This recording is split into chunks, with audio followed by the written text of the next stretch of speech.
बंद है।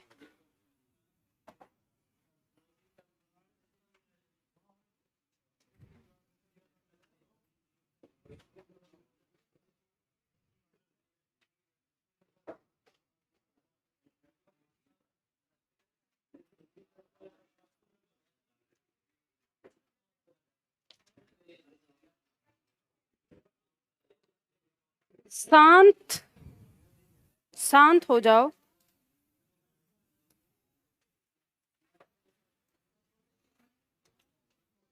कहाँ तक कर लिया था हमने? शोर उठा करना है ना आज।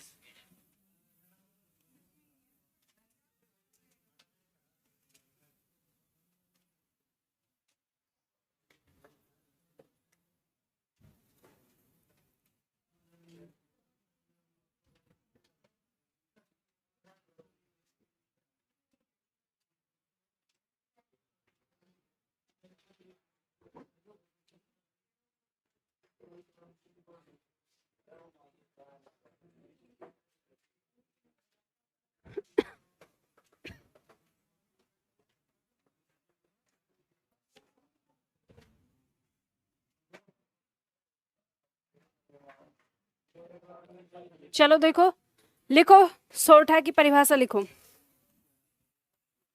इस छंद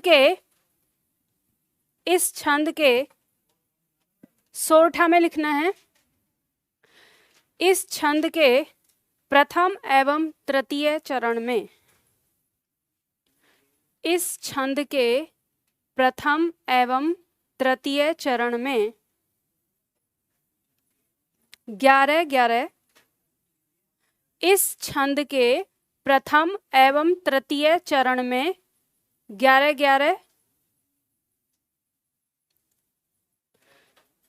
तथा द्वितीय एवं चतुर्थ चरण में, तथा द्वितीय एवं चतुर्थ चरण में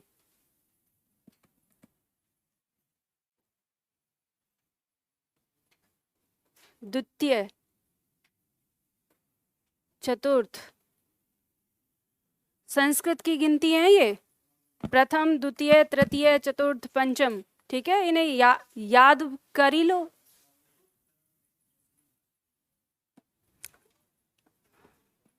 इस छंद के प्रथम एवं तृतीय चरण में 11-11 तथा द्वितीय एवं चतुर्थ चरण में 13-13 मात्राएं होती हैं।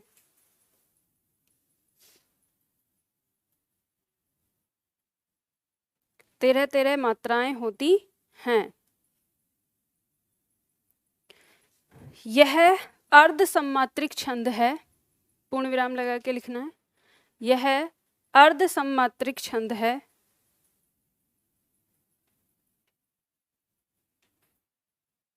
यह अर्ध सम्मात्रिक छंद है, पूर्ण विराम। यह दोहे का उल्टा होता है। यह दोहे का उल्टा होता है। आपकी परीक्षा में प्रश्न आ जाता है, दोहे का उल्टा निम्न में से किसे कहते हैं, तो सोरठा हो जाता है। यह दोहे का उल्टा होता है। इसके सम चरणों में, इसके सम चरणों में जगण, लघु गुरु लघु, इसके सम चरणों में जगण नहीं होता। इसके सम चरणों में जगण नहीं होता। सम चरण का मतलब दूसरा और चौथा, इसमें कहीं पे भी आपको जगण देखने को नहीं मिलेगा।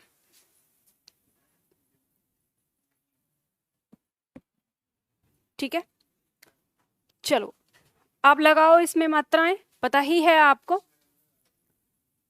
देखो 11-13 11-13 आ रही है या नहीं आ रही है, या किसी में कम या ज्यादा हो रही है। अगर कम ज्यादा हो रही है तो बताओ किस में हो रहा है।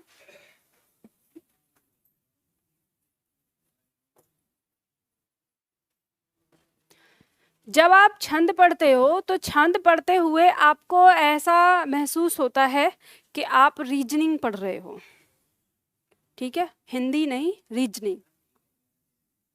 लग रहा है ना आपको जब आप लगाते हो इसकी मात्राएं, और आनंद भी आता है।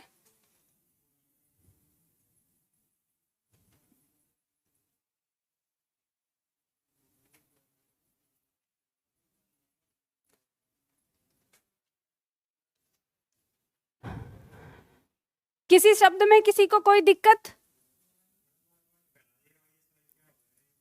ये ISI नहीं है, ये गुरु लघु गुरु लघु है, ठीक है, इसे ISI नहीं बोलेंगे, जगड़ है उसका नाम। आए तो थे कल? नहीं आए? तो मैंने तो पहले ही कहा था कि अगर पहले छंद की पहले दिन की क्लास अगर छोड़ दो तो दूसरे दिन की मेरी तरफ से। हाँ तो बात तो वही होती, फिर दूसरे दिन नहीं आते तुम सोमवार को। चलो कोई बात नहीं, बाद में समझ लेना। हाँ समझा देंगे। बताओ कोई शब्द जल्दी फटाफट, आगे बढ़ते हैं फिर। ऑनलाइन में अगर कोई शब्द समझ में नहीं आ रहा है किसी में, सब आ गए हैं, सबकी मात्राएं लगानी आ गई हैं? हाँ जी। सत्संग में क्या दिक्कत है? ये हमारा लघु, जब हम इसे लघु लेके आगे बढ़ते हैं तो ये हो जाता है हमारा संयुक्त वर्ण। इससे पहले जाकर हम इसको गुरु कर देंगे। इसके ऊपर बिंदी है तो गुरु आएगा, यहाँ पर लघु। अनुस्वार है ना, अनुस्वार किस में होता है? गुरु में होता है, ठीक है।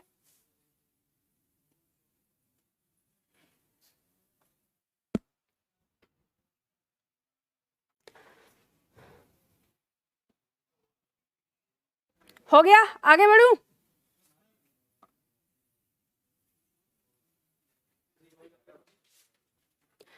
देखो अभी तो आपको घबराने की जरूरत नहीं है, आपको पता है 11-13 आएगा ही आएगा। यहाँ पे आपको अभ्यास ये करना है कि 11-13 आ रहा है या नहीं आ रहा है। अगर उसमें कहीं पे कम या ज्यादा हो रहा है तो फिर उसे हम देखेंगे कि मात्रा लगाने में कहीं ना कहीं हमसे गड़बड़ हो रही है। दूसरे पे लगाओ ना, मुंह खोई बाचाल, मुंह खोई बाचाल, उसे भी करो ना। अभी ऊपर ही नहीं लग पाया है, क्या दिक्कत आ रही है? देखो एक बार ध्यान दो सभी लोग, मैंने आपको बताया यहाँ पे ई, ये क्या है? लघु है या दीर्घ? जल्दी बोलो, सामने देखो सब लोग, ध्यान दो। लघु है या दीर्घ? लघु है तो लघु आएगा। यहाँ पर मात्रा क्या है? लघु है या दीर्घ? लघु। यहाँ पर लघु, यहाँ पर लघु।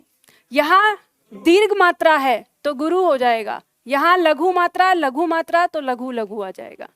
यहाँ दीर्घ मात्रा है तो गुरु हो जाएगा, और यहाँ लघु मात्रा है तो लघु हो जाएगा, ठीक है। इसी तरह से जीवन में यहाँ पर दीर्घ मात्रा तो गुरु, लघु मात्रा, यहाँ पर लघु मात्रा, इसमें भी लघु मात्रा, यहाँ दीर्घ और यहाँ दीर्घ तो गुरु हो जाएगा, ठीक है।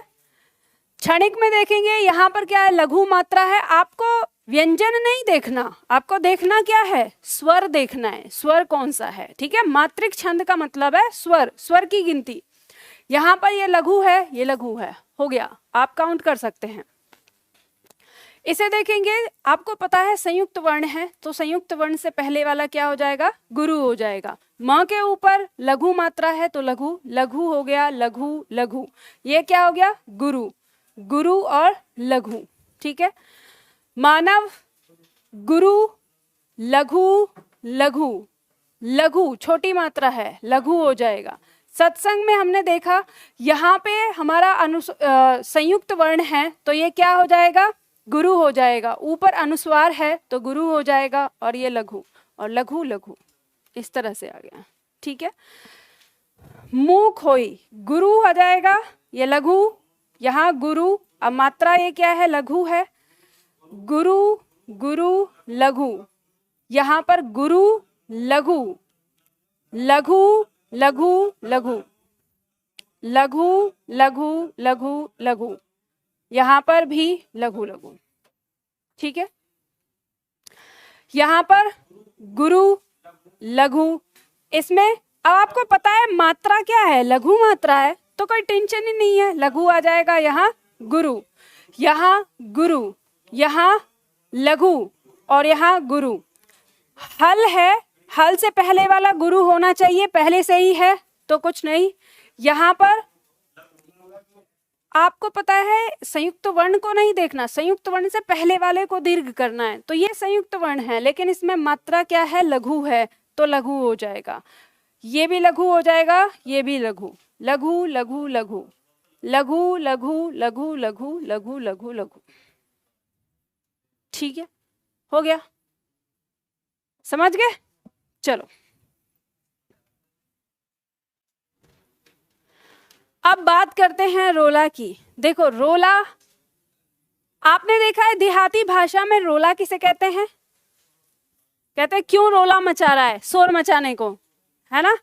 तो रोला कुछ रोला ही मचाता है, ये बड़ा ही विवादित है, इसकी परिभाषा विवादित है और ये एमपी में बहुत ज्यादा पूछा जाता है। लिखो इसकी परिभाषा।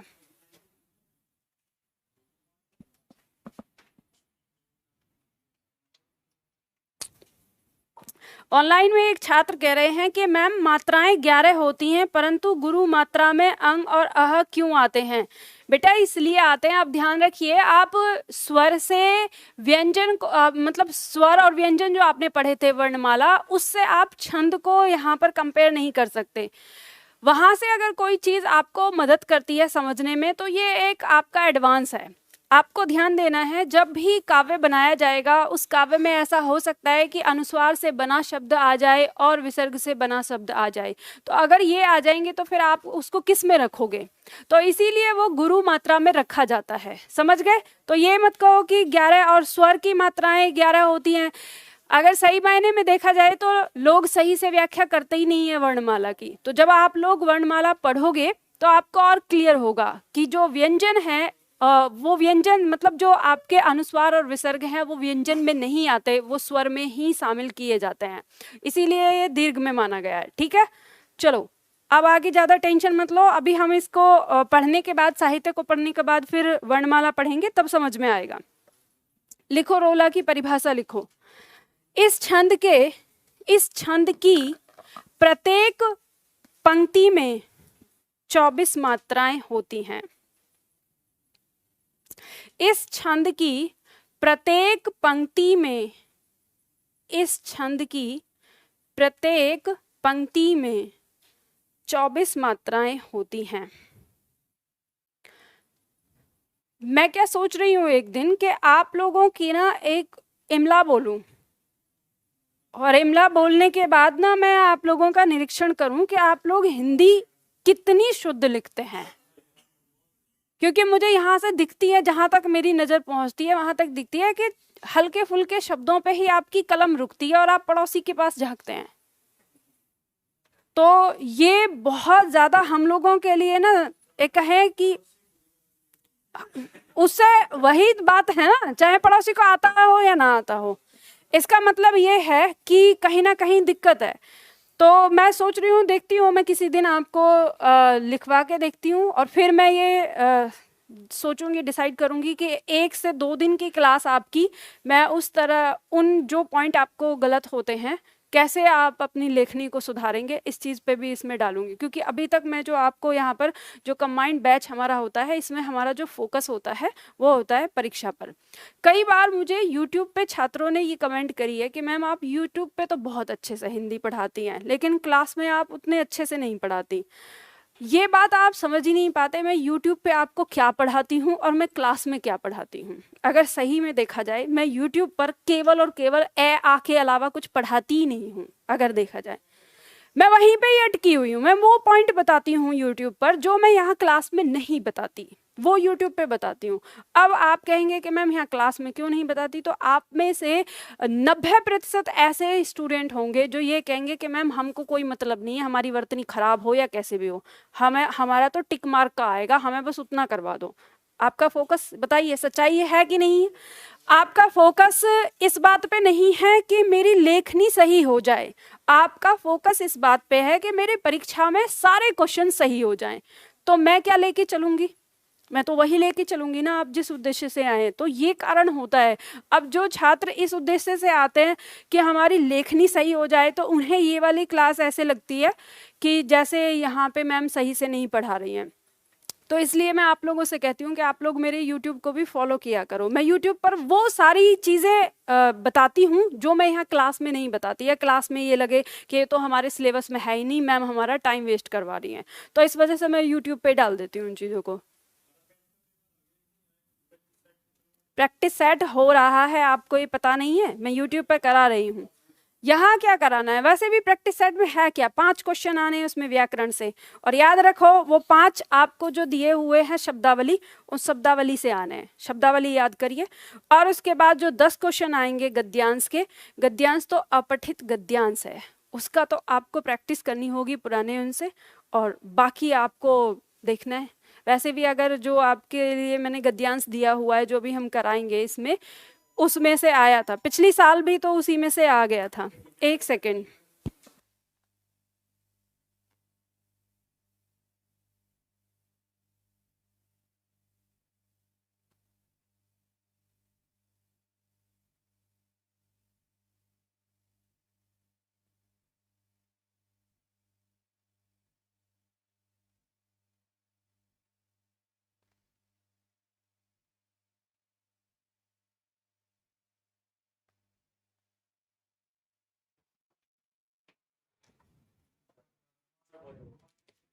चलो तो क्या लिखा आपने रोला में, इस छंद की प्रत्येक पंक्ति में 24 मात्राएं होती हैं तथा 11 एवं 13 मात्रा पर, इस छंद की प्रत्येक पंक्ति में 24 मात्राएं होती हैं तथा 11 एवं 13 मात्रा पर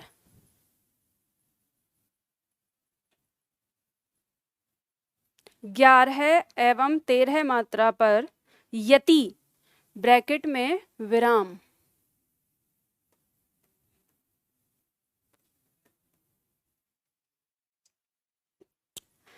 ग्यारह एवं 13 मात्रा पर यति यानी ब्रैकेट में विराम होती है, यति होती है, विराम तो इसमें आ गया ना, यति होती है, ठीक है, यति स्त्रीलिंग में आएगा। पूर्ण विराम लगाओ। यह भी दोहे का उल्टा माना जाता है, यह भी दोहे का उल्टा माना जाता है। पूर्ण विराम लगा के लिखो, इसके पदों की मात्राएं, इसके पदों की मात्राएं इस प्रकार होती हैं, इसके पदों की मात्राएं इस प्रकार होती हैं।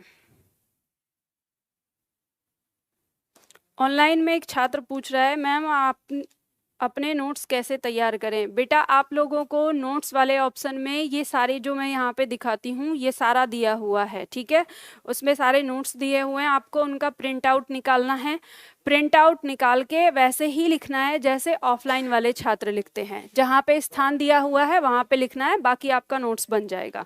और अगर नहीं समझ में आए तो दिए हुए नंबर पर कॉल कर लीजिए, आपको पूरी जानकारी मिल जाएगी। देखो एक बात ध्यान रखिए, अब गौर करिए इसकी परिभाषा पर।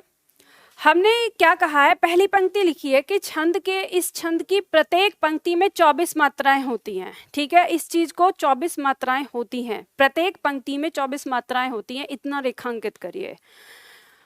अब हमने बात करी है इससे पहले सब में चरण की बात करी थी, और इसमें हमने क्या बात की है, पंक्ति की, ठीक है।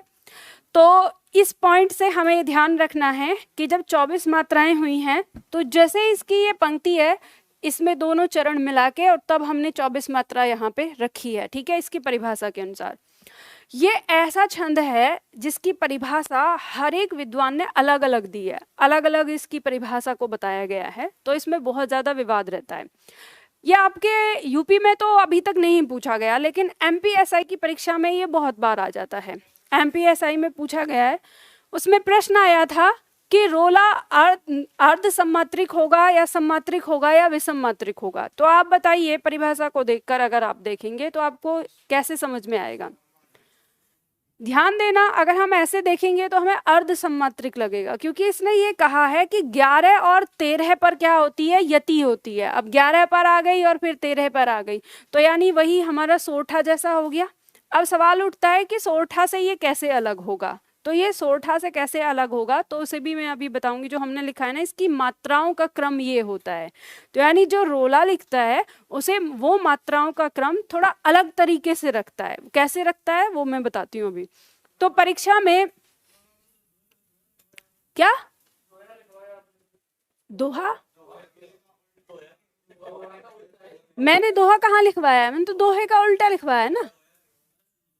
अरे हर हर चीज पे इतना नहीं किया करते, ठीक है। ऐसा जरूरी नहीं होता कि हम सब लोग हर टाइम पे सही हैं।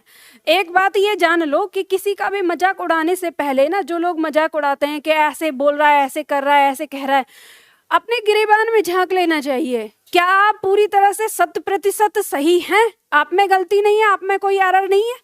अगर आप 100% सही हैं तो ही आप हकदार हैं किसी पर उंगली उठाने के लिए।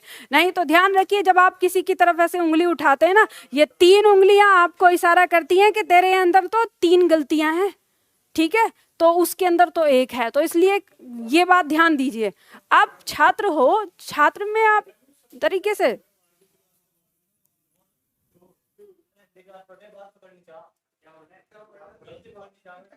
तुम्हारी गलती मैं निकालूंगी, ठीक है, यहीं पकड़ोगे तुम गलती। जो मैं बात समझा रही हूँ पहले उस बात को समझो, ठीक है। हमने जो कहा है वो दोहा का ये उल्टा कहा है, ठीक है। दोहा में क्या होता है, उसमें 13 और 11 मात्रा होती हैं, इसमें 11 और 13 मात्रा हो गई। अब यहाँ पे आपको ध्यान देना है, परीक्षा में जब प्रश्न आया था कि रोला कौन सा छंद होगा, सम्मात्रिक होगा कि अर्ध सम्मात्रिक, तो इस पे विवाद आया। लोगों ने इसको ध्यान में रखते हुए अर्ध सम्मात्रिक लगाया। जब उन्होंने ऑब्जेक्शन उठाया तो फिर इसको जो आयोग था उसने इसे सम्मात्रिक रखा। फिर बाद में ये समझ में आया कि जो इसकी परिभाषा कह रही है, परिभाषा के अनुसार इसको हम सम्मात्रिक छंद में रखते हैं। परिभाषा ने कहा है कि प्रत्येक पंक्ति में 24 मात्राएं होती है, तो ऊपर वाली पंक्ति में 24 और इसमें 24, तो 24-24 क्या हो गई, समान मात्राएं हो गई। तो ये मान लिया गया कि इसको सम्मात्रिक में रखेंगे। तो इसमें एक लाइन लिख लो कि यह सम्मात्रिक छंद है। तो अगर ऐसा आता है, मान लो इसके बारे में जानने के लिए, तो ये आपको लिखना है। इससे जो अभी लाइन लिखी है उससे आसपास में कहीं इधर उधर लिखिएगा, क्योंकि उसके नीचे आपको ये लिखना है। हमने ये कहा है इस पद की मात्राएं इस प्रकार होती हैं। होती हैं के बाद निर्देशक चिन्ह लगा के आपको लिखना है विषम पद, विषम पद, और आपको लिखना है समपद। विषम पद में मात्राएं किस प्रकार होती हैं, ये देखो 4 4 3। अभी जैसे मैं लिख रही हूं इसको लिख लो, फिर मैं समझाऊंगी, ठीक है। या 3 3 2 3,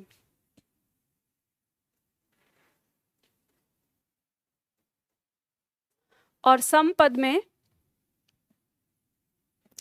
3 2 4 4,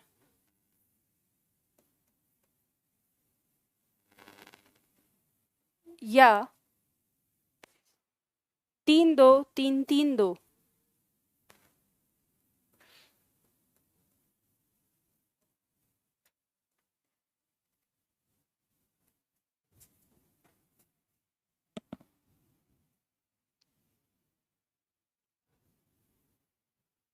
देखो विषम पद का मतलब क्या है, पहला और तीसरा। तो इसके विषम पद में या तो ये रहेगा मात्राओं का क्रम, या तो ये रहेगा, दोनों भी हो सकते हैं, किसी में ये किसी में ये। जैसे देखो यहाँ पर दिया है कि यहाँ हम लगाएंगे गुरु, लघु और लघु। तो यहाँ पर इस शब्द में कितनी संख्या हो गई, 4 हो गई। आया गुरु और गुरु, तो इसमें कितनी संख्या हो गई, 4। और माल, बाहर आया माल, सेठ ने जो था चांपा।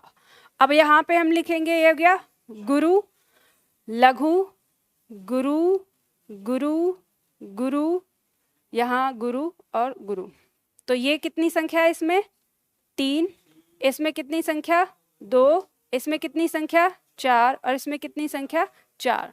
ठीक है, अब देखो यहाँ पे इसमें देखेंगे हम, ये क्या है गुरु, क्योंकि अनुस्वार है, और ये लघु, फिर गुरु और लघु, फिर गुरु, फिर लघु और गुरु, इसमें गुरु आएगा। ये संख्या कितनी हो गई 3, और ये 3, ये 2 और ये 3। यहाँ पे दिया है फिर लघु गुरु, लघु लघु, लघु गुरु, लघु गुरु और गुरु। ठीक है, कितनी हो गई संख्या 3, 2, 3, 3 और 2। अब देखो यहाँ पे हमें दिख रहा है विषम पद, इसमें ये संख्या दिख रही है, तो विषम पद में आपको दिख गई ये संख्या। अब ये संख्या इसमें है तो इसमें भी हो सकती है, लेकिन अगर इसमें ये वाली संख्या नहीं आ रही तो फिर वो वाली आएगी, ये वाली। ठीक है, तो आपको दिख रहा है 3 3 2 3, समझ गए। और इसी तरह से ये समपद की है, 3 3 3 2 4 4, तो 3 2 4 4 यहाँ पे आ गया समपद में। और अगर इसमें नहीं आ रहा है, ये सेम टू सेम नहीं आ रहा है, तो ये दूसरी होगी 3 2 3 3 2, इस तरह से, समझ गए। ये रोला में होता है, तो ये सोरठा और रोला की क्या है पहचान है। सोरठा और रोला में आप पहचान कैसे करेंगे, तो ये इससे होता है। अब आप कहेंगे कि मैम ऐसे तो इसको याद रखना बहुत मुश्किल हो जाएगा, तो ध्यान रखिए आप विषम पद या समपद में से किसी का एक ये जो नंबर है आप फोन नंबर की तरह याद कर सकते हैं इसको। ठीक है, जैसे 4 4 3 3 3 2 3, इस तरह से याद कर लीजिए। एक पद आपको कोई भी एक मिल जाएगा जिसमें आता हुआ, फिर आपको समझ में आ जाएगा कि ये क्या है, हमारा रोला है या सोरठा। हालांकि ऐसा प्रश्न अभी तक कभी आया नहीं है कि सोरठा और रोला में से आपको पहचान करने वाली चीज हो तो। ठीक है, अब आपको इसको देखने के बाद ये जरूर एहसास हो रहा होगा कि जो हमारे पुराने विद्वान थे जिन्होंने रोला छंद बनाया है वो कितनी मेहनत करते होंगे, उनके सामने कितनी सारी चीज़ें कि ये भी बनाना है उनको और ये भी सारी चीज़ें करना है। तो आप समझते होंगे कि मुक्तक छंद इसलिए पढ़ना आसान है कि मुक्तक छंद में कोई भी कवि बन जाता है, लेकिन जो पहले छंद बनते थे उन छंद में हर कोई कवि नहीं बन सकता था, वहां विद्वान लोग ही कवि बनते हैं। तो बात समझ में आ गई है, मिटा दूं? हाँ, क्या अंतिम पंक्ति? हाँ, किसमें? नहीं, ऐसा तो कुछ नहीं है। अब अगर आप इतनी ज्यादा बारीकी वाली चीजों में जाएंगे तो ये इतनी लिखवाया है मैंने जितनी आपकी परीक्षा के लिए जरूरी है। ये तो फिर और इसमें बारीकी में जाएंगे जब बिल्कुल पूरी तरह से अध्ययन है तो उनके लिए है जिनको काव्य पढ़ना है। ठीक है, तो हमें उस चीज की जरूरत है नहीं, किताबों में इतना ही दिया हुआ है हमें पढ़ने के हिसाब से। वैसे भी अगर देखें हम, अरे शांत हो जाओ, छंद जो है एक तरह से अवशेषी पार्ट ही है जिसे हम अभी पढ़ रहे हैं। इसको आजकल अगर देखा जाए तो सिर्फ जो काव्य में जानना चाहते हैं कि काव्य क्या है वही इसे अच्छे से पढ़ते हैं, बाकी और तो आजकल के कवि भी ध्यान नहीं देते। जब मुक्तक छंद लिख लिया तो उन्हें क्या मतलब है कि इनका अध्ययन करना है, तो ये इसको किताबों में मतलब हमारी परीक्षाओं में रख कर बस छंद को ना अवशेष बनाकर एक तरह से जिंदा रखने की कोशिश की जा रही है, इसलिए कि बच्चे यहाँ पे जानते रहें इसमें कि हाँ ये भी कुछ होता है। वैसे ये पार्ट है हमारा साहित्य का ही, जो साहित्य आता है आपका ये कवि के लिए है। अब आता है 5वां पॉइंट, कुंडलिया। कुंडलिया में लिखिए, इसमें आपको कोई मात्रा नहीं लगानी होती है, इसकी पहचान आपको ऐसे ही हो जाती है। लिखिए इसमें, यह छंद एक दोहे और एक रोले से मिलकर बनता है।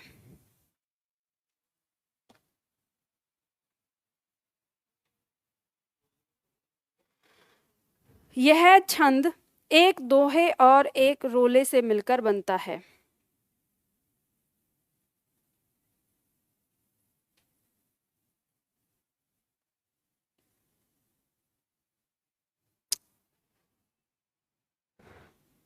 ऑनलाइन में एक छात्र ने पंक्ति दी है कि इसमें तो लागू नहीं हो रही हैं। देखो बेटा, एक बात ध्यान रखना, आपने ये पंक्ति कहाँ से उठाई है?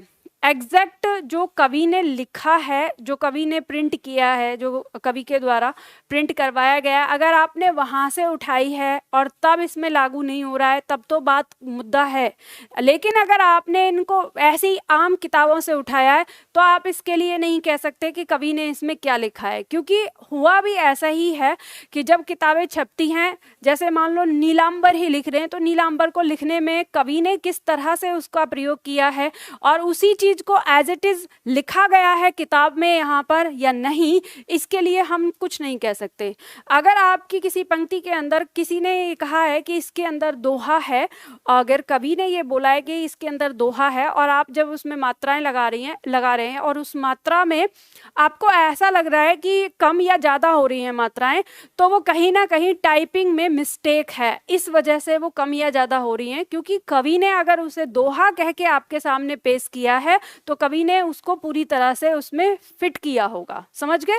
तो हम ये नहीं कह सकते, किताबों में मैंने बहुत सारी किताबों में देखा है जो पंक्तियां आती हैं, हर पंक्ति को आगे शब्द भी आगे पीछे चेंज करके लोग पंक्तियों को पढ़ते हैं, तो हम नहीं कह सकते कि एग्जैक्ट जो ओरिजिनल है उसका वर्जन वो क्या है, समझ गए। तो ये बात ध्यान रखिएगा। चलिए, क्या लिखा आपने इसमें, यह छंद एक दोहे और रोले का से मिलकर बनता है। दोहे का प्रथम शब्द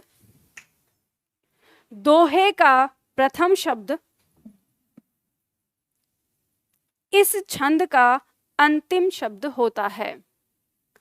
दोहे का प्रथम शब्द इस छंद का अंतिम शब्द होता है।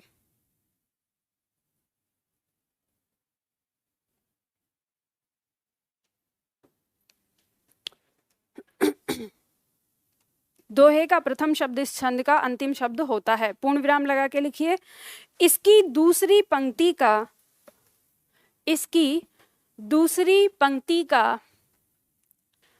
अंतिम चरण, इसकी दूसरी पंक्ति का अंतिम चरण,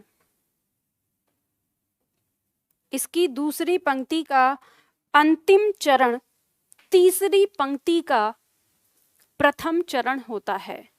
तीसरी पंक्ति का प्रथम चरण होता है।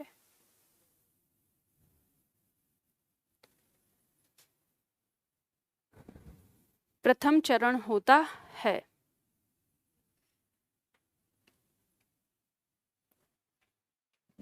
पूर्ण विराम लगा के लिखिए। इसमें 6 पंक्तियां होती हैं। इसमें 6 पंक्तियां होती हैं। इसमें 6 पंक्तियां होती हैं।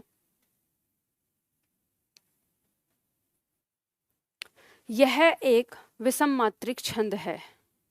इसमें 6 पंक्तियां होती हैं, पूर्ण विराम लगा दो। और यह एक विषम मात्रिक छंद है। छोड़ो छोड़ो छोड़ो छोड़ो छोड़ो, फिर कल की तरह ऐसे ही कहेंगे उल्टा। क्लास में व्हाट्सएप खोल रहे हैं, लिखो यह एक विषम मात्रिक छंद है। ठीक है, चलो पूर्ण विराम लगा दो।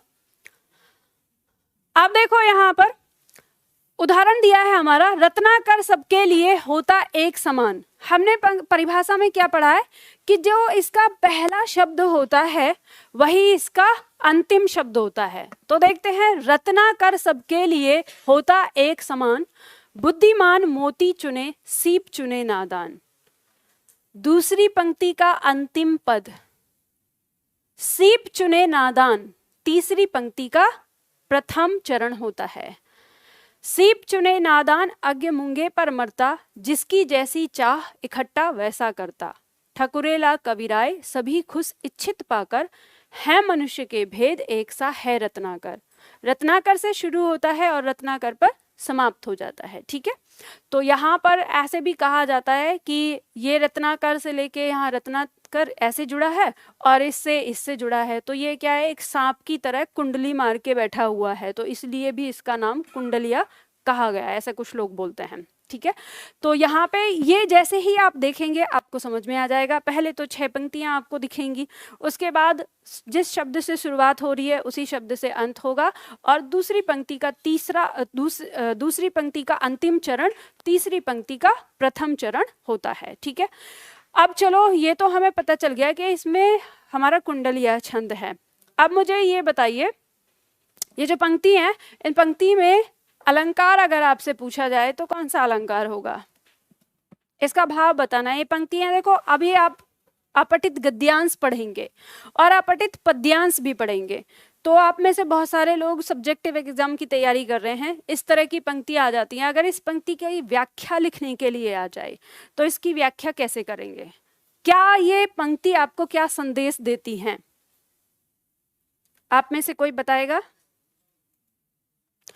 रत्नाकर सबके लिए होता एक समान, बुद्धिमान मोती चुने सीप चुने नादान। बताओ। हाँ, अन्योक्ति। हाँ, अन्योक्ति अलंकार है, इसमें अलंकार अन्योक्ति है। ठीक है, बताओ। एक है शब्दार्थ और एक है भावार्थ। शब्दार्थ तो आपको दिख रहा है सामने ही। रत्नाकर किसका पर्यायवाची है? किसका है? समुद्र का। ठीक है, सागर। ठीक है, तो ये कहा है कि सागर तो सबके लिए एक जैसा होता है, बुद्धिमान मोती चुन लेता है और सीप चुनता है कौन? नादान। जो नादान होता है, नादान मतलब उसे नहीं पता है कि मोती और सीप कैसे, किस सीप में मोती होगा और किस सीप में नहीं होगा, तो वही सोचता है कि सीप ही चुन लेता हूं, किसी ना किसी में तो निकल आएगा। सीप चुने नादान अज्ञ मूंगे पर मरता। अज्ञ का मतलब क्या है? मूर्ख, नहीं जानने वाला, जो बिल्कुल कुछ नहीं जानता है, उसको ये पहचान ही नहीं है कि रत्न कौन सा है, तो वो क्या करता है, वो मूंगे पर ही मरना शुरू कर देता है, मूंगे को ही इकट्ठा कर लेगा। जिसकी जैसी चाह इकट्ठा वैसा करता, जिसकी अपनी जैसी चाहत होती है, मतलब जैसे जिसके विचार होते हैं, वो वैसा ही क्या करता है, इकट्ठा करता है। ठकुरेला कविराय सभी खुश इच्छित पाकर। ठकुरेला कवि कहते हैं, उन्होंने लिखा है ये कि सभी बहुत खुश हैं अपनी इच्छा के अनुसार पाकर। है मनुष्य के भेद एक सा है रत्नाकर। और अंतिम पंक्ति आपको इसका दूसरा भावार्थ बता देती है कि है मनुष्य के भेद, भेद किसके अंदर है? मनुष्य के अंदर। एक सा है रत्नाकर, ये रत्नाकर ये सागर तो एक जैसा है। तो कवि इस पंक्ति के माध्यम से कहना चाहता है, रत्नाकर का इसने भाव लिया है इस समाज से, इस दुनिया से। ठीक है, कि ये जो दुनिया है, ये समाज है, ये तो एक सी है, सबके लिए एक जैसी है। भेद किसके अंदर है? मनुष्य के अंदर है। मनुष्य के भेद हैं। मनुष्य जैसा सोचता है, जैसा चाहता है, जिस प्रवृत्ति का होता है, उसी प्रवृत्ति के अनुसार वो इस समाज से चीजें ग्रहण करता है। जैसे कहा है, हम देखेंगे, बुद्धिमान मोती चुने। जो बुद्धिमान हैं वो मोती चुन रहे हैं इस संसार में, ये ध्यान दीजिएगा। नेता सबसे बड़ा बुद्धिमान है, नेता सबसे बड़ा बुद्धिमान है, वो बहुत पूरी मलाई चाट रहा है। और सीप चुने नादान। अब ये सीप में आप कह सकते हो कि सीप चुनने वाले वो नादान लोग हैं जिसे आप मध्यम वर्ग कह सकते हैं, जिसे किसी से कोई लेना देना नहीं होता, वो अपने काम में लगता है, उसे क्योंकि रोटी का जुगाड़ करना है तो उसे ना मतलब राजनीति से, ना मतलब किसी और चीज से। ठीक है, कि वो तो सोच रहा है जितनी मेहनत कर लेगा उतना खा कमा लेगा। अज्ञ मूंगे पर मरता। लेकिन जो अज्ञ मूर्ख लोग है, ये जनता, ठीक है, ये जनता है, ये मूंगे पर मरती है। जो जिसने कह दिया, जो आके भिड़ा गया, कोई फोटो किसी ने ऐसे अपलोड किया, उस फोटो में कुछ भी नहीं है, देखो इस लड़की का यहाँ पे बलात्कार किया फलने समुदाय के लड़के ने, चाहे वो हुआ उसी समुदाय के ने कराओ। लेकिन आजकल हर चीज में, आज ही सुबह सुबह की बात है, ट्विटर पे आ रहा था मैसेज, देखा क्या, कितनी घिनौनी तस्वीर आई यूपी से। मैंने कहा पता नहीं कौन सी घिनौनी तस्वीर है भाई, देखते हैं। देखा तो उसमें क्या था कि 4-5 पुलिस वाले कंधे पे शायद किसी चीज को लेके भाग रहे हैं। अब मुझे नहीं पता, मतलब भाग नहीं रहे, खेत से निकल के जा रहे हैं, उनके पीछे एक औरत भी चल रही है। तो क्या लिखा, एक निर्वस्त्र लड़की खेत में पाई गई और पुलिस वाले आए और डेड बॉडी को उठा के भाग रहे हैं और पीछे भागता परिवार। तो मैं ये सोच रही थी कि लिखने वाले को, अरे तुमको क्या पता किसी ऐसे इलाके में कोई अब लाश को पुलिस वाले 4 लोग लेके कंधे पे लेके भाग रहे हैं, क्या पता कोई इंसान बीमार हो, वहां रास्ता नहीं है और खेत में से जा रहे हैं, किसी ने आत्महत्या की हो, उसको वहां से बचाने की कोशिश कर रहे हैं, या सांप ने काट लिया हो, या कुछ और भी चीज हो सकती है। उस इतनी सी क्लिपिंग से आपने क्या अंदाजा लगा लिया, लेकिन आपने उसमें बनाना शुरू कर दिया और उसके नीचे बहुत सारे लोगों ने अपने अपने विचार देने शुरू कर दिए। तो जो विचार दे रहे हैं वो कौन है? अज्ञ। और जो सीप मतलब कहते हैं ना, जो बुद्धिमान है मोती चुन रहा है, वो पोस्ट करने वाला, क्योंकि उसका उद्देश्य पूरा हो रहा है इस समाज में नफरत फैलाने का। क्योंकि एक बात ध्यान रखिएगा, ये जितने भी आपको जो सोशल साइट पे लोग मिलते हैं सब पेड होते हैं, एक भी किसी को, और कभी कभी तो ऐसी आती हैं कि किसी दूसरे कंट्री की ही क्लिपिंग को लेकर आपको बता देंगे, कभी 5 साल पुरानी क्लिपिंग को लेकर आज की बता देंगे। तो ये सारी चीज जो आज समाज में चल रही है, ये आज बहुत प्रासंगिक है ये चीज। तो आपको ये चुनना है, आपको ये करना है कि आपको बुद्धिमान बनना है या अज्ञ बनना है। जिसकी जैसी चाह इकट्ठा वैसा करता। अब जिसको जितना, जिसके दिमाग में जितनी सोच है, जितने तक वो सोच सकता है उस पे, वो वैसी ही चीजें इकट्ठा करता है। अपनी अपनी इच्छा की चीजों को पाकर सब क्या हैं? खुश हैं। है मनुष्य के भेद एक सा है रत्नाकर। मनुष्य के भेद हैं।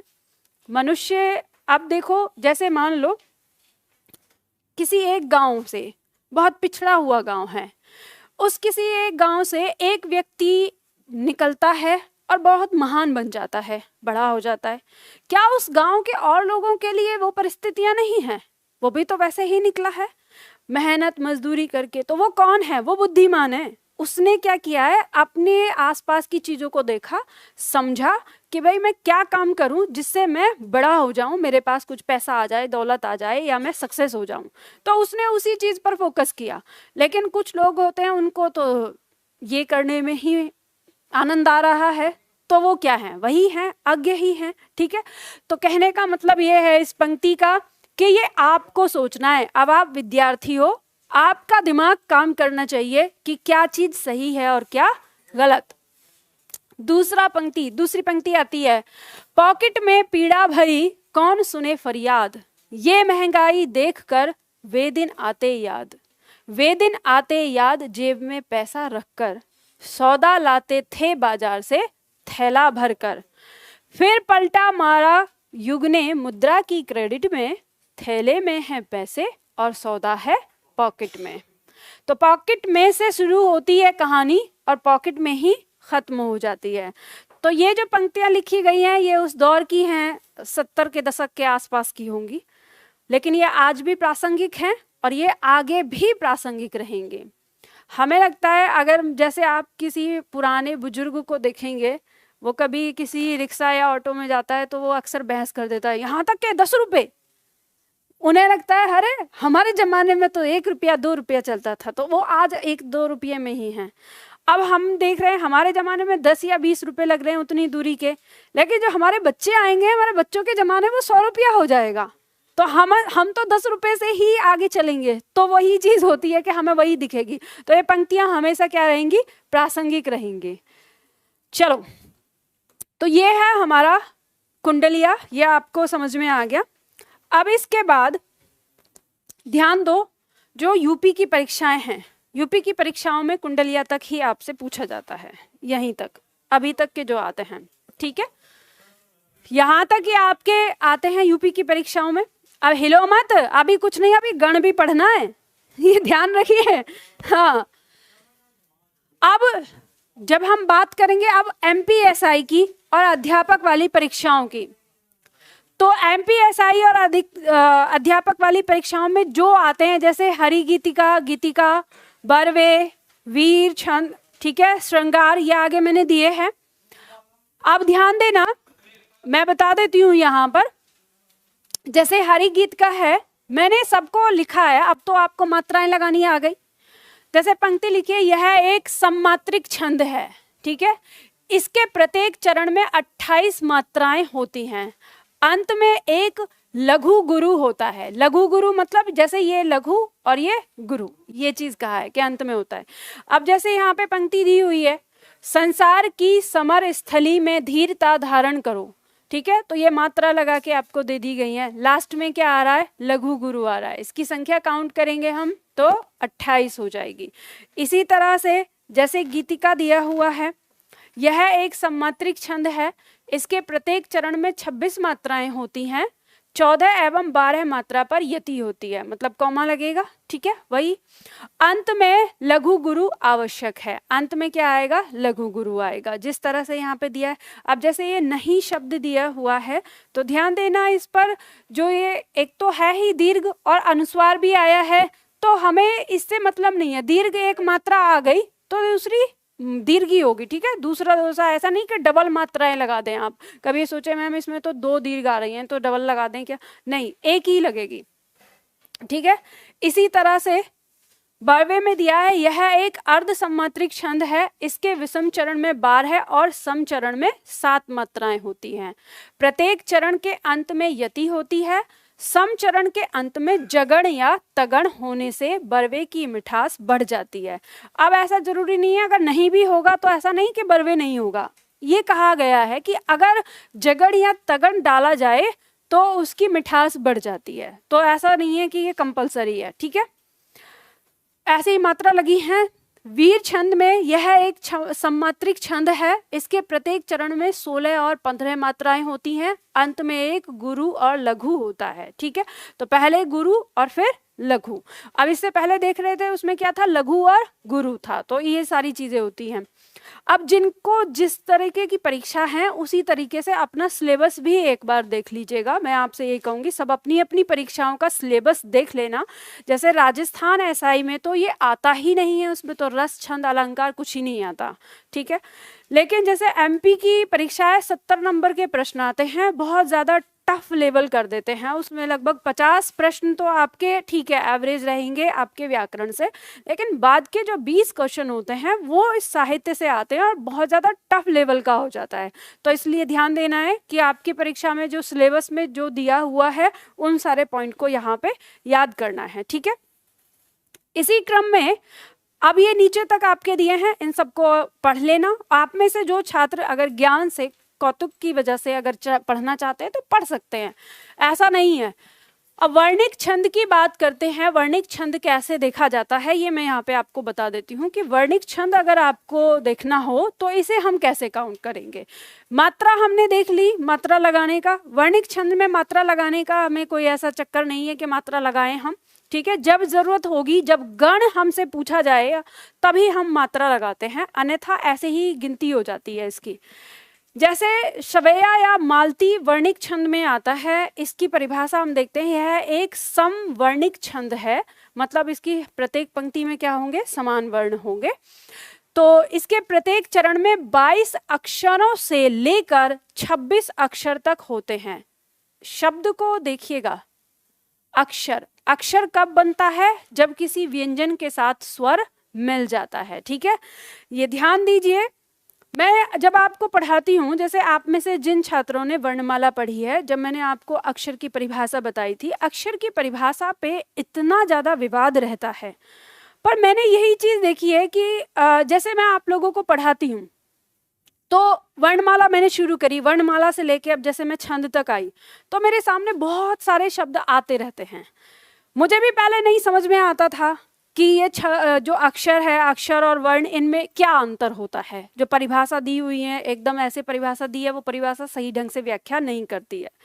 तो ये चीज़ समझ में लगता था कि किसे हम अक्षर कहें, किसे ना कहें। ऐसे ही जब मैं आपको आगे पढ़ाते पढ़ाते छंद पढ़ा रही थी तो एक दिन मेरे दिमाग में यहीं पे ये पॉइंट आया कि यहाँ पे कहा है कि 22 अक्षरों से लेकर 26 अक्षरों तक। ध्यान दीजिए, जिस पॉइंट को मैं आप लोगों को बता रही हूँ ये वो पॉइंट है। ये ऐसा तरीका होता है स्टडी का जिससे आप ना सारे सिलेबस को अपने दिमाग में रख के पढ़ते हैं। इससे कोई भी आपके एग्जाम में प्रश्न आए आप सारे को सॉल्व कर लेते हैं। तो इसलिए अपने दिमाग में पूरा सिलेबस पीछे का रखना चाहिए जो आपने पढ़ा है। तो उस समय मैंने सोचा कि यहाँ पे इसने अक्षर की बात की है और वर्ण के बारे में हमने पढ़ा था जब कि वर्ण किसे कहते हैं, तो हमें ये बताया गया था उन व्यंजनों को कहते हैं जो व्यंजन स्वर के साथ होते हैं, और इसको हमने क्या नाम दिया था, पूर्ण व्यंजन। पूर्ण व्यंजन का मतलब क्या है? स्वर के साथ। तो ये बात यहाँ पे अपने आप सिद्ध हो जाती है कि यहाँ जो इन्होंने अक्षर शब्द का प्रयोग किया है, इसका मतलब ये है कि हम अक्षर उसी को कहते हैं, उस व्यंजन को जिस व्यंजन के साथ स्वर लगा होता है। तो यही बात है जब हमसे पूछा जाता है, मान लो कोई शब्द है, अगर जैसे कमल शब्द अगर आपसे पूछा गया, आपसे कहा गया कि इसमें अक्षर कितने हैं, तो आप बताते हैं 3, और आपसे पूछा जाए कि वर्ण कितने हैं, तो आप बताते हैं 6, क्योंकि 3 स्वर और 3 व्यंजन। तो बात समझ में आ गई ना? तो इसी तरह से हम चीजों को देखते हैं।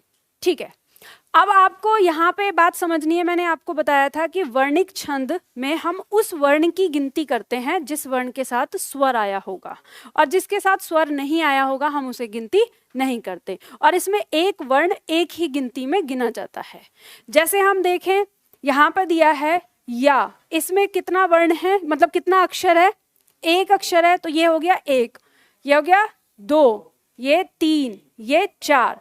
अब देखो ये अ दिया है, अ कोई अक्षर नहीं है, इसलिए इसको छोड़ेंगे।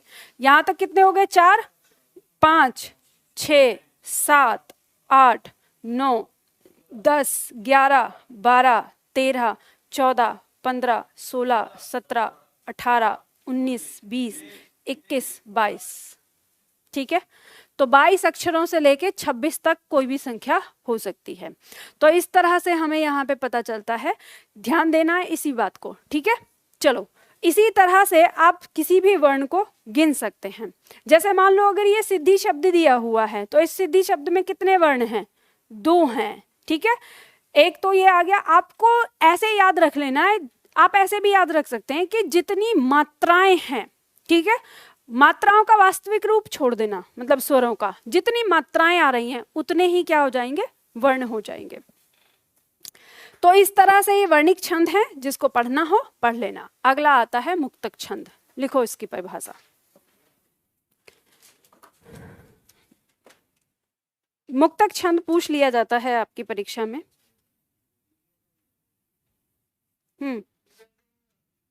हाँ हाँ, यूपीएसआई में भी पूछ लिया जाता है।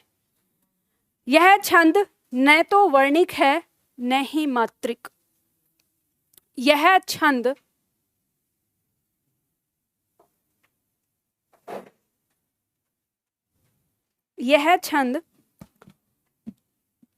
न तो वर्णिक है न मात्रिक।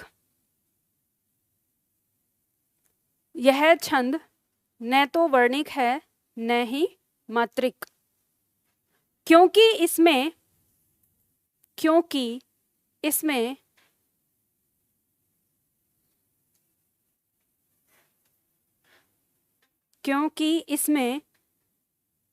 मात्रा या वर्ण का कोई बंधन नहीं है।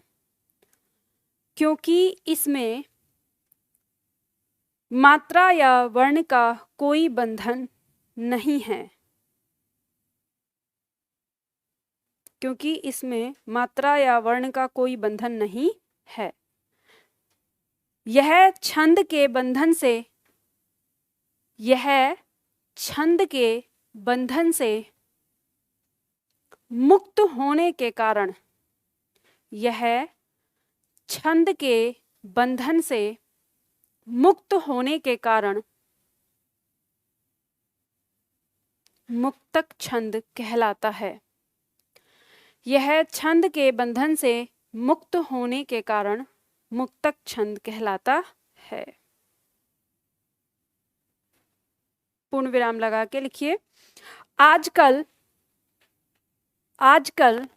मुक्तक छंद ही चलन में है। आजकल मुक्तक छंद ही चलन में है।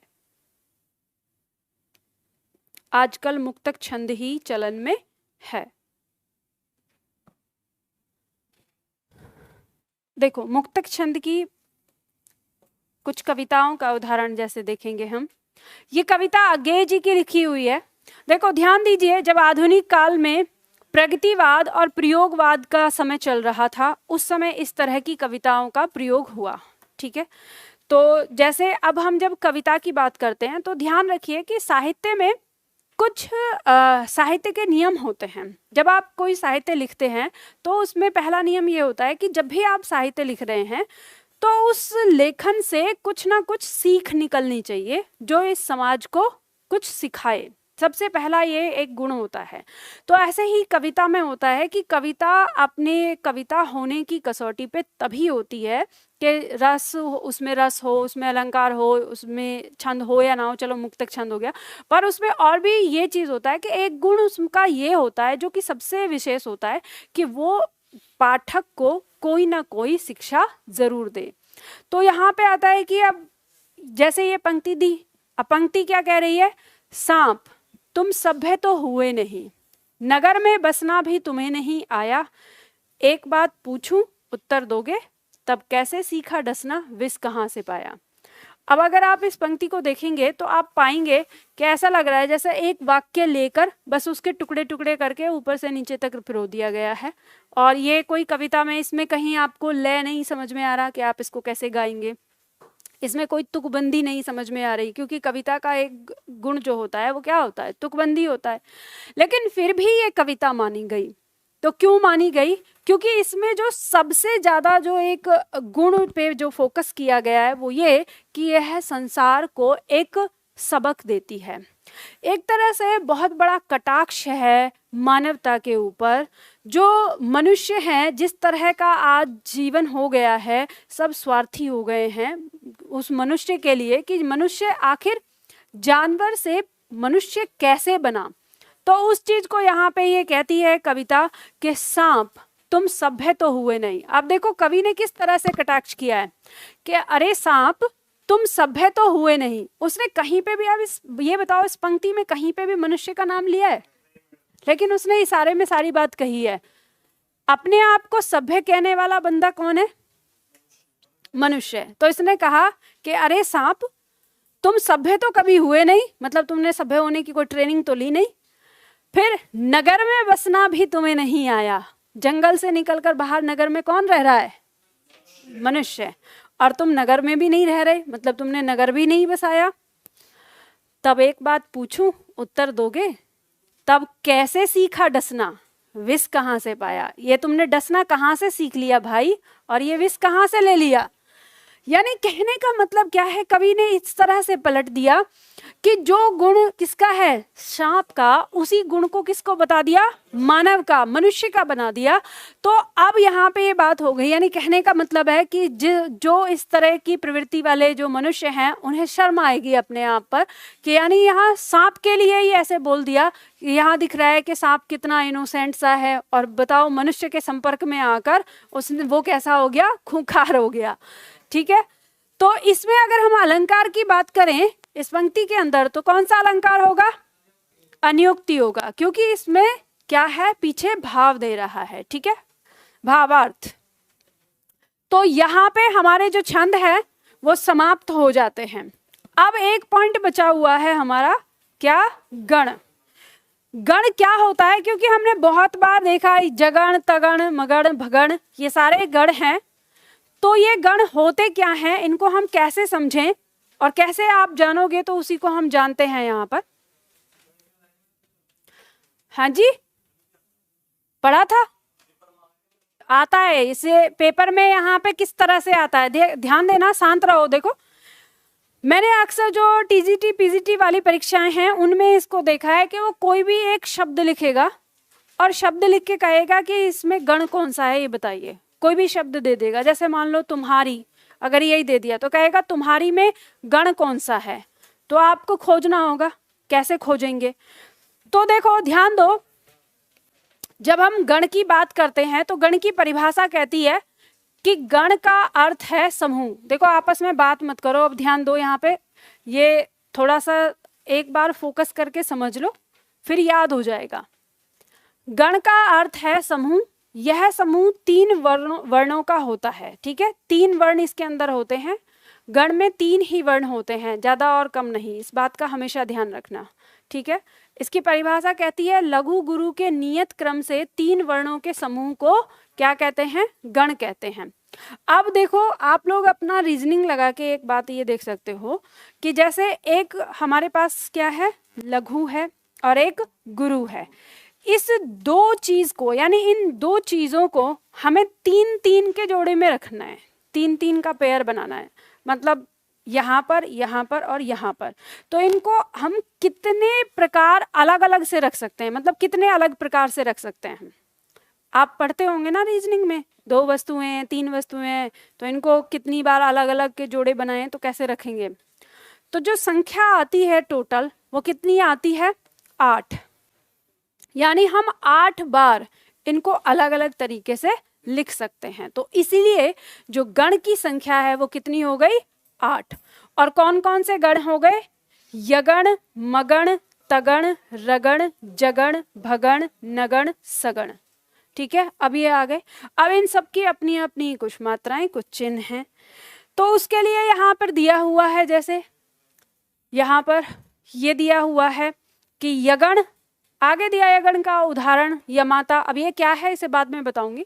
जैसे यगण और यगण का चिन्ह क्या है, यानी लघु गुरु गुरु, ये यगण का चिन्ह होगा। मगण की बात करेंगे तो गुरु गुरु गुरु हो जाएगा, तगण की बात करेंगे तो गुरु गुरु लघु हो जाएगा। तो अब ये बताइए कि अगर मैं आपसे कहूँ कि आपको इनको ऐसे याद रखना है और इसको भी याद रखना है, तो क्या याद रखना पॉसिबल हो पाएगा? उलझ जाएंगे। पहली चीज तो इनके सारे नाम याद नहीं रख पाएंगे। तो आपको बस एक कोड याद रखना है, एक कोड याद रखिए, और उस कोड से आप इसका चिन्ह भी निकाल पाएंगे, आप सारी चीज का नाम भी याद रख पाएंगे। और वो कोड क्या है? कोड है यमाता, राज, भान, स, लगा। ठीक है, इस कोड को याद रखिए। बस इतना याद रखना है गण के लिए, और कुछ याद नहीं रखना आपको, बस इतना याद रखिएगा। ठीक है, और देखिए अब ध्यान दीजिएगा हम कैसे इसको बनाते हैं। सारे गण के नाम भी हम निकालेंगे और सारे गण के हम सूत्र भी यहाँ पे रखेंगे। मैं यहाँ पे लिख रही हूँ गण, और यहाँ पे लिखेंगे हम उसका सूत्र। अब ध्यान देना, लिखना मत, एक बार आप समझ लोगे ना तो आप अपने आप बना लोगे, फिर घर जाके प्रैक्टिस कर लेना। ठीक है, आपको क्या करना है, सबसे पहले हमें पता है कि ये 3 जोड़े होते हैं, ठीक है, मतलब 3 में रहते हैं। तो हम 3 तक इसको रेखांकित करते हैं, यहाँ 3 तक आ गया। तो सबसे पहले हमारे सामने क्या है? य है, तो हम इसको क्या कहेंगे? य गण। ठीक, अब हम इस पे मात्रा लगाएंगे। यहाँ कितनी मात्रा? लघु, यहाँ कितनी? गुरु, और यहाँ कितनी? गुरु। तो ये इसका सूत्र आ गया, ये। ठीक है, इसके बाद अब हम दूसरे पे चलेंगे, य के बाद म पे चलेंगे, यहाँ 3 तक। तो ये हमारा गण का नाम आ गया। गण का नाम क्या हो गया? मगण। और हम इसका सूत्र लगाएंगे, गुरु गुरु और गुरु। तो ये हमें सूत्र मिल गया। ठीक है, अब इसके बाद हम यहाँ आएंगे, इसमें 3, तो हमें अगला कौन सा गण मिल गया? तगण। सूत्र लगाएंगे, गुरु गुरु लघु। तो ये क्या हो गया? गुरु गुरु लघु। इसके बाद हमें कौन सा चाहिए? र आ गया हमारा, तो ये कौन सा गण हो गया? रगण। ठीक है, गुरु लघु गुरु, तो इसका सूत्र क्या हो गया? गुरु लघु गुरु। इसके बाद यहां तक रखेंगे, ये हो गया हमारा जगण। देखो बातें मत करो, ये हो गया लघु गुरु लघु, तो इसका सूत्र क्या हो गया? लघु गुरु लघु। उसके बाद आ गया भ। ठीक है, तो ये क्या हो गया? भगण। इसका सूत्र लिखेंगे, गुरु लघु लघु, तो ये क्या हो गया? गुरु लघु लघु। ठीक है, इसके बाद आ गया हमारा न, 3 तक आएगा।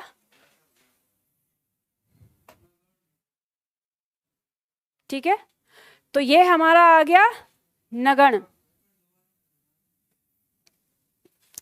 लघु लघु लघु, तो ये हमारा आ गया लघु लघु लघु।